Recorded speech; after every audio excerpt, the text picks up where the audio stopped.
نحمده ونصلی علی رسولہ الکریم۔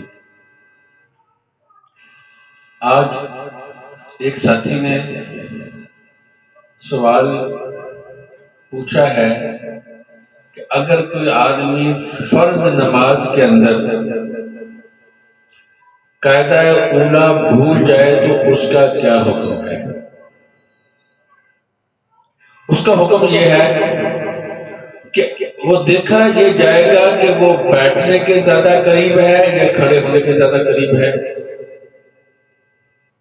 اگر بیٹھنے کے زیادہ قریب ہے تو بیٹھ جائے، یعنی اگر اس کے گھٹنے سیدھے نہیں ہوئے تو وہ بیٹھنے کے قریب ہے، بیٹھ جائے۔ اگر سیدھے ہو گئے ہیں تو پھر کھڑا ہی رہے۔ اور پہلی صورت میں جب بیٹھنے کے قریب تھا بیٹھ گیا تو سجدہ سہو واجب نہیں ہوتا۔ دوسری صورت میں جب کھڑا تھا، کھڑے ہونے کے قریب تھا اور کھڑا ہی رہے، اس صورت میں اس پر سجدہ سہو واجب ہوگا۔ اگر اس نے سجدہ سہو نہ کیا تو نماز واجب الاعادہ ہوگی وقت کے اندر۔ اگر وقت بھی نکل گیا تو اب واجب الاعادہ بھی نہیں رہی۔ بہت پرانی بات ہے، 20 سال تو کم از کم پرانی ہوگی۔ کسی مدرسے میں پڑھاتا تھا۔ عصر کی نماز میں یہ واقعہ پیش آیا۔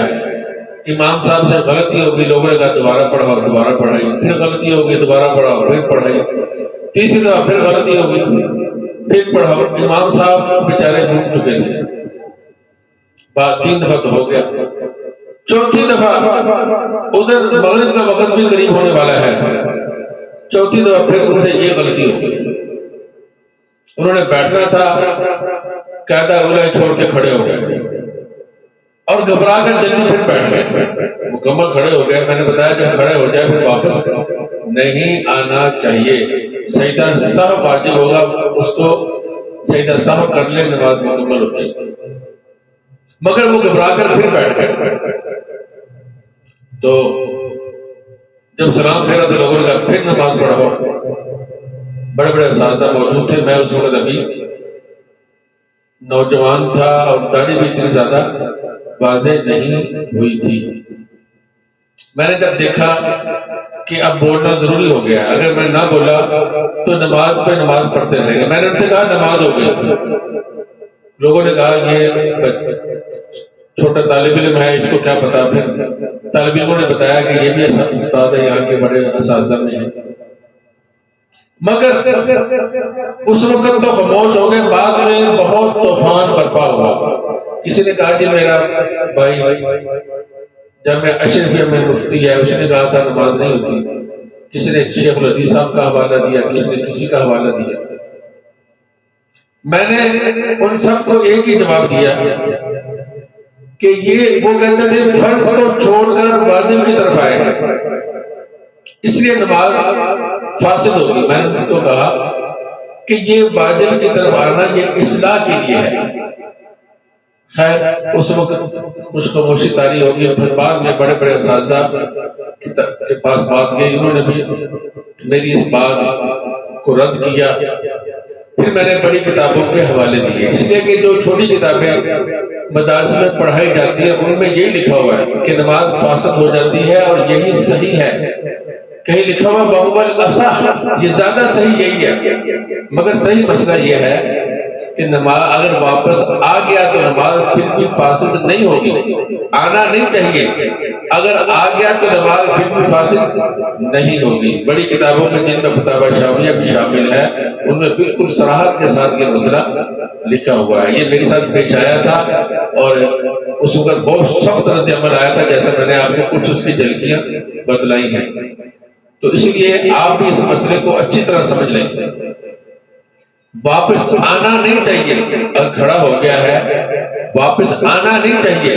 اگر واپس آ گیا، 20 سال پرانی بات آج میرے ذہن میں آئی اور مجھے وہ سارا منظر یاد آ گیا، تو واپس نہیں آنا چاہیے. اگر واپس آ گیا نماز فاسد نہیں ہوگی. بے شک اس نے فرض چھوڑا ہے قیام چھوڑ کر اور تشہد کی طرف آ رہا ہے جو واجب ہے قاعدہ اولا اس طرف آ رہا ہے، مگر یہ اصلاح کی غرض سے آیا ہے تو آنا بہتر نہیں تھا، مگر آ گیا نماز ہو جائے گی. خلاصہ یہ ہوا کہ اگر قاعدہ اولا میں بھول گیا تو دیکھا جائے گا بیٹھنے کے زیادہ قریب ہے یا کھڑے ہونے کے. اگر بیٹھنے کے زیادہ قریب ہے تو بیٹھ جائے، سجدہ صاحب بھی واجب نہیں ہوگا. اگر کھڑے ہونے کے زیادہ قریب ہے، گھٹنے سیدھے ہو چکے ہیں تو کھڑا رہے، واپس نہ آئے، بعد میں سجدہ صاحب کرے گا، نماز مکمل کر لے. اگر سجدہ صاحب بھی بھول گیا تو پھر نماز وقت کے اندر واجب الادا ہے، بعد میں واجب الادا بھی نہیں. یہ مسئلہ کلیئر ہو گیا. ہاں جس کے طرف میں نے اشارہ کیا کہ کھڑا ہو گیا واپس نہ آئے، وہ واپس آ گیا پھر کیا؟ اس میں علماء نے اختلاف کیا ہے. صحیح بات یہی ہے کہ نماز اس صورت میں بھی ہو جائے گی، نماز فاسد نہیں ہوگی. تو آج کے لیے اتنا ہی کافی ہے. اس مسئلے کو اچھی طرح یاد کر لیجئے. میں چونکہ اس کا تجربہ بھی کر چکا ہوں کہ اس سے کافی اختلافات برپا ہوتے ہیں. آپ کو یہ ازبر ہونا چاہیے. اگر کسی نے حوالہ دیکھنا ہو بڑی کتابوں میں تو سب میں لکھا ہوا ہے، فتاوی شافعیہ کے اندر آپ آسانی سے دیکھ سکتے ہیں. تو آج کے لیے اتنا ہی کافی ہے. دعا کیجیے اللہ رب العزت ہمیں دین کے اندر، دین کے مسائل کے اندر اور قرآن و حدیث کے اندر گہرا فہم عطا فرمائے. وآخر دعوانا الحمدللہ رب العالمین.